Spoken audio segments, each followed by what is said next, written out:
Ang bahay natin, malalaman natin kung matibay ang pundasyon nito kapag dumaan ang typhoon at nagkalindol or earthquake. Kaya nga, yung iba, 'di ba, talagang nasisira dahil weak ang foundation. Ganun din sa ating financial. May tinatawag din na solid financial foundation. Malalaman natin kung matibay ito pag meron tayong financial crisis, namumroblema pa tayo sa pera kung may financial crisis, pag nawalan na tayo ng income sa pamilya, or nagkasakit ang isang family member natin or nagkaroon ng disability.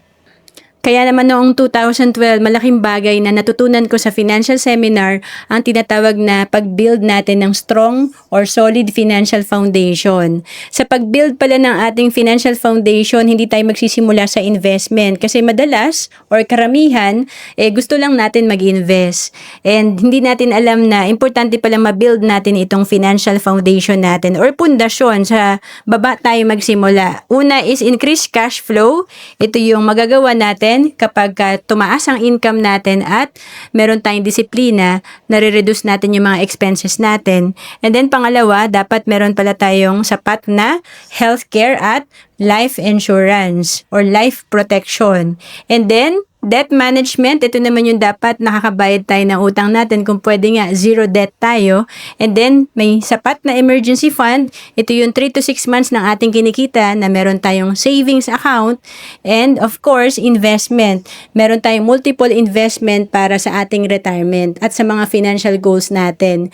Pag na-build natin to ng tama, magkakaroon tayo ng financial foundation na recession-proof, pandemic-proof, kahit na meron pang earthquake yan, and strong financial future talagang meron tayo sa pamilya. Kaya nga sabi, never allow your family to live in a house with weak foundation.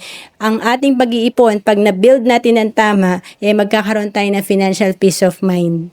At kung naghahanap ka kung saan ka ba pwede magsimulang mag-ipon at mag-invest, pwede ka sa Kaiser na 3-in-1 na. Ibig sabihin, sa financial foundation natin, na-jumpstart na natin to kasi tatlo na yung meron tayo sa Kaiser: investment, healthcare, at life insurance. Ito ay 7 years to pay lang, 20 years maturity. At kung OFW ka, pwede ka sa Kaiser. We have online application. To know more about Kaiser, message mo lang ako sa Facebook, Roan Ceres Capistrano. Bawat Pilipino dapat maging handa sa mga oras na hindi natin inaasahan.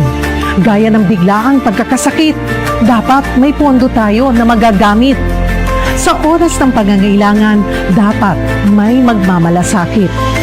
At sa pagtanda, walang pangamba, dapat may mag-aalaga.